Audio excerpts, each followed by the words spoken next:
Lockdown के बाद भी नहीं थम रहा पलायन।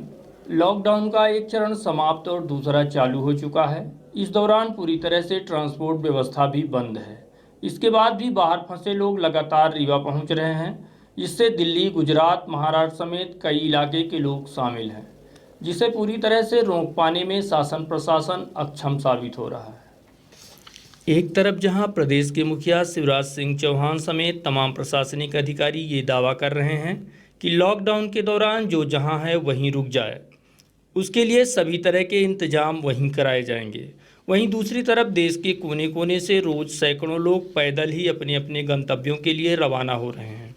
ऐसे में व्यवस्थाओं को लेकर तो कई सवाल खड़े ही हो रहे हैं, साथ ही संक्रमण का खतरा भी पैदा होने की संभावनाएं बढ़ गई हैं। इसके पूर्व में भी हमने आपको कई प्रदेशों से लोगों के पलायन कर रीवा पहुंचने की रिपोर्ट दिखाई थी। इतना ही नहीं, इस गंभीर मुद्दे पर प्रशासनिक अधिकारियों से भी बात की गई थी। बावजूद इसके इस मसले को उतनी गंभीरता से नहीं लिया जा रहा। ऐसे में शासन प्रशासन स्तर पर किए जा रहे सभी प्रयास नाकाम साबित हो सकते हैं।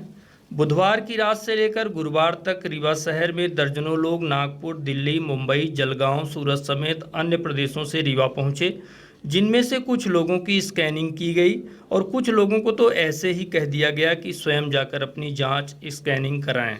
ऐसी स्थिति अगर बनी रही तो हम चाहे जितना भी सोशल डिस्टेंसिंग का पालन करा लें, इस महामारी के प्रकोप से बच पाना असंभव होगा। किस तरह की व्यवस्थाएं बना रहे हैं? क्या व्यवस्थाएं ये बना रहे हैं, जितनी भी बाहर की गाड़ियां आती, चाहे लोकल हो चाहे बाहर का हो, उन गाड़ियों को रोका जाता है, पूछा जाता है कहाँ से आए हो, कहाँ जा रहे हो, क्या काम है।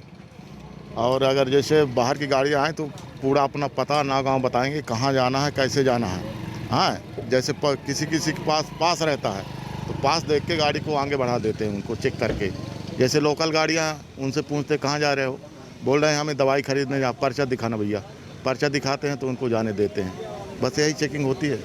अभी कुछ लोग यहाँ बाहर से आए थे, आपके पॉइंट में बैठे हुए थे, जलगांव वगैरह से आए थे, उनके लिए क्या व्यवस्था बनाई गई? उनके लाने ये व्यवस्था कंट्रोल को हमने पॉइंट दिया कि 6 लोग मजदूर आदमी जलगांव महाराष्ट्र से आए हुए हैं, क्या निर्देश हैं।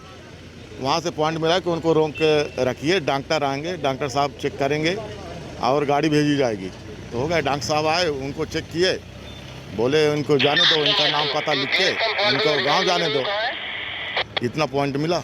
वहीं जांच को लेकर भी कई लापरवाही सामने देखने को मिली। बाहर से आने वाले लोगों की स्कैनिंग व जांच करने वाले चिकित्सकों के पास ना तो प्रॉपर किट है, न ग्लव्स। ऐसी स्थिति में इस महामारी से बचाव सिर्फ भगवान भरोसे ही है। ये स्क्रीनिंग है, जिसमें अपन इनके लक्षणों की जांच और थर्मल फॉरहेड थर्मामीटर से टेम्परेचर की जांच करते हैं। इनका नाम पता सब लिख कर यहाँ पे दे दिया जाता है। वहाँ से अपडेट होके जहाँ पे भी ये जाएंगे तो इनका 14 दिन तक फॉलोअप, 28 दिन तक ये क्वारंटाइन को फॉलो कर रहे हैं कि नहीं कर रहे हैं, इसका ध्यान रखा जाएगा। ये स्क्रीनिंग के लिए यही पर्याप्त है। अगर लक्षण आ रहे हैं तो फिर अपन इसका स्वैब लेके कोरोना का टेस्ट करवाते हैं। जो प्रिकॉशन के लिए वही पीपीई किट अपनी होनी चाहिए। तो आपके पास पीपीई किट नहीं है, आप जांच कर रहे हैं लोगों की, बाहर से आए हुए लोगों की? हो गया, अभी जितना है उतने से काम चला रहे हैं, अभी कोई ऐसा वो नहीं ग्लव्स भी आपके हाथ में? हाँ। सारी चीज़ें हैं, तो कहीं ना कहीं ये तो डिस्ट्रिक्ट हॉस्पिटल से जाके लेना होता है, पर हो गया, अपना प्रिकॉशन रख रहे हैं। अभी तो दूरी मेंटेन रहती है।